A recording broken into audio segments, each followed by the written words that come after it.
Hello everyone and welcome back to the Great Book of Grudges. My name is Nathan and today we're going to have another Total War Warhammer 3 mod review, mostly because there's something I've been very vocal about since, well, really much early access of Warhammer 3, and that's the lack of unique looking Chaos Warriors for the separate Chaos factions. This is something that I can't really blame Creative Assembly for, considering the fact that these models just never really existed in the time of Warhammer Fantasy. However, modders are taking their own interpretation to it and creating really awesome designs. Today we have a mod dedicated to the Chaos Warriors of Slaanesh. Something that I've said Slaanesh really needs is a little bit of armor for front line, and we finally have that here. What this mod adds in is 3 new units, and as you can see through all the clips that we've been going through, they pair up quite nicely with that of the Marauders of Slaanesh. They're larger, of course, but they do fit the theme, and I think they're absolutely stunning. This is more or less what I had envisioned for them in my own head, so how about we just go in and check out what the units do in their stats, and yeah, let's just talk. So the first unit we do have is the Chaos Warriors of Slaanesh. These are sword and board, and pretty good stats all around. Their defenders, armored and shielded. Decent stats, like I said, immune to psychology too, as you can expect all the Chaos Warriors of Slaanesh to be, and a few different active effects that only come into effect when they've taken enough damage. You can see that over here. We've got passive abilities which increase leadership and melee attack but reduce defense, which is very Slaanesh-y, and another effect which increases speed and vigor per second by -5%.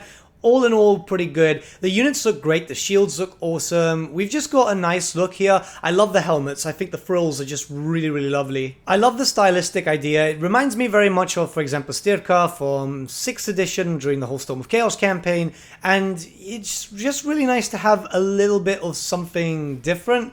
Now, it's very obvious when you start looking at, say, for example, the next unit, which I think just fits in really well with the theme too. These are with great weapons. It's something that you had access to on the tabletop. You could actually give them great weapons. They're using the Zargard, I think, rig. I'm not 100% too sure, but still very good stats all around. Armored, armor-piercing, anti-infantry. This gives you something to fight against, for example, you know, all the Cornate stuff that just generally throws itself at you. It gives you a bit more variety, which is good. You know, I know some people don't like the idea of factions having everything, but this isn't really everything. This is just giving you a little bit more flavor. Plus, they fit the theme. I mean, the modded units just look absolutely awesome. However, this third unit never existed on the tabletop, but it's something that a lot of people always wanted, especially for the Chaos Warriors of Slaanesh. You never know what happens in Warhammer the Old World. Obviously, Warhammer Fantasy isn't getting updated anymore, but this is Chaos Warriors of Slaanesh with spears, which I think works out really well. It gives you a better anti-large thing, and well, you know, it's Warhammer 3, we're dealing with a lot of large stuff. We do obviously have access to the Marauders on steeds, and obviously the Marauders on foot, which are anti-large, but they're generally quite weak, and by that point that you're dealing with all the large stuff, you're normally bringing stuff like Heartseekers, you're bringing your own big beasties, so it's just nice to have a higher tier unit. And I think they look very, very well. The unit's just good in general. All of the units themselves can be found in your devotee building, so you can see there. It's quite far away from your military buildings, but then again, it's something that you're going to build quite a lot because it increases Slaanesh corruption, it increases control, and then obviously it's there for proliferating cults to reduce the cost. So generally you will be building this up anyway, and as you can see, you get the first round of units, which are the spears and the sword and board at tier 3, and finally the great weapons at tier 4. With how well Slaanesh can kind of just put over all these modifiers to get more growth, you should be fine in getting them quite early on, which to be honest, at least in my opinion, made going into certain realms like the realm of Nurgle a lot more bearable, as I had a hammer to hold down the enemies whilst I would go around with all my different seekers, and it just felt a lot better. It honestly felt a lot better.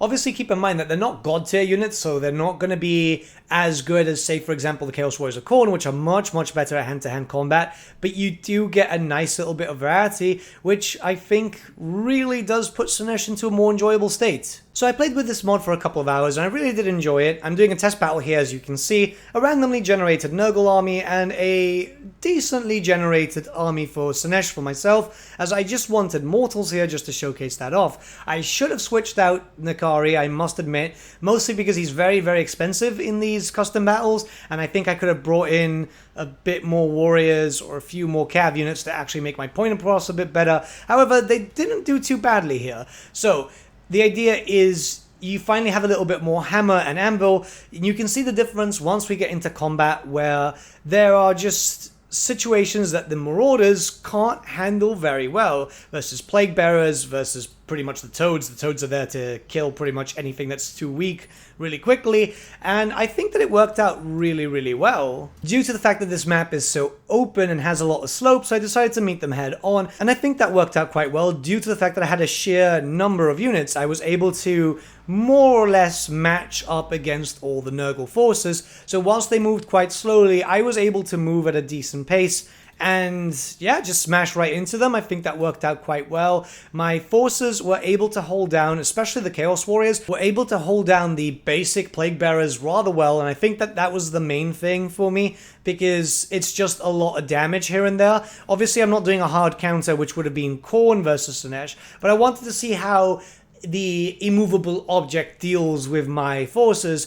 And yeah, I mean, it works. This is what you want. You want something to hold down your enemy so then you can charge in with your cavalry or your chariots, depending on how you want to go about your army composition. And it was just really nice having all mortals. I think that was just really, really cool, because it gives me more of a sense of like, yeah, I'm starting to dominate these Norskin factions or Chaos factions, and I'm getting these warriors because of it. Kind of like a roleplay feel. And I think that's really important when you're playing Total War Warhammer. There's a little bit of roleplayability when you're playing these campaigns. So generally quite good. Again, Nakari was just not great. I think I could have done better with just a Herald to be able to cast spells and have it on a chariot.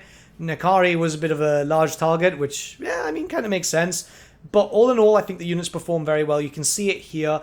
Generally, most of my mistakes were done with Nakari, but just putting the units in, holding them down, moving around with the cavalry, and I'm not really doing heavy micro here. It's more just seeing what I can do, how the units look, and yeah, this is exactly what I wanted, and I'm not going just from a Total War perspective, I'm going through a perspective of, yeah, I always wanted this for tabletop. I always wanted unique looking units. We got them for Age of Sigmar, but I don't play a lot of Age of Sigmar. I want this for Warhammer Fantasy or Warhammer the Old World.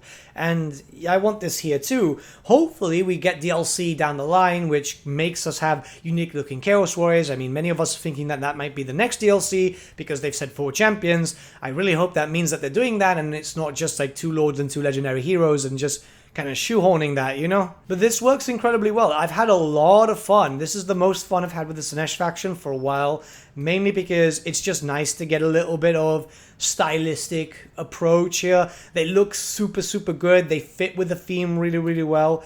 My only complaint is that there's not a Lord character, which is immortal, just to do a full thing, you know, and obviously it's not really a complaint because at the end of the day, the modder creates what the modder creates. And this actually is created by a team of modders, which are Fakerus, Patience Mungo, and Rico. I really hope I'm saying these names correctly, but it's honestly really, really good. I would suggest downloading it, especially if you want another Slaanesh campaign. It's fantastic. They just look fantastic.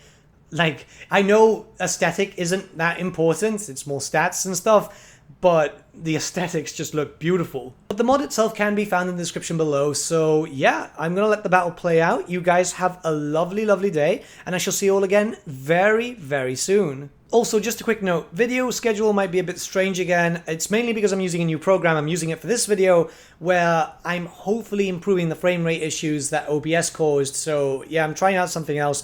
Hopefully it works. Let me know if it's a bit better. It's just, I'm trying to make sure that everything is good to represent on the channel because, well, you know.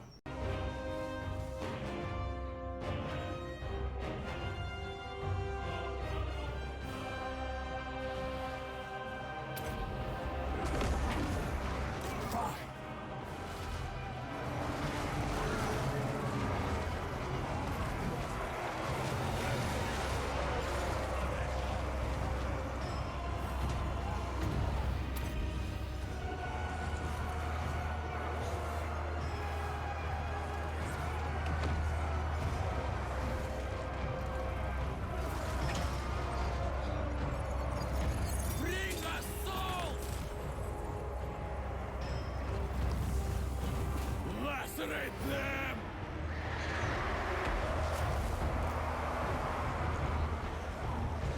Slash!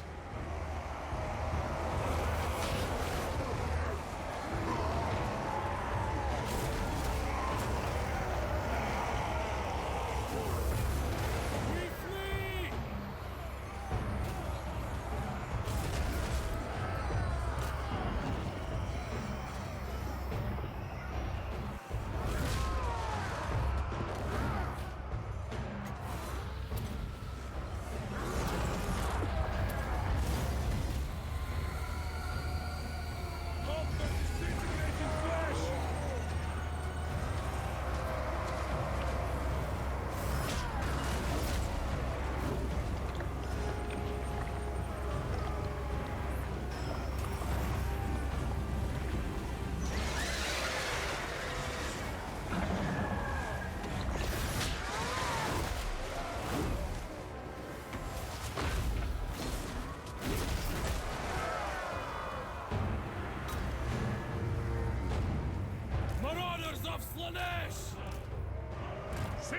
Slaanesh's embrace!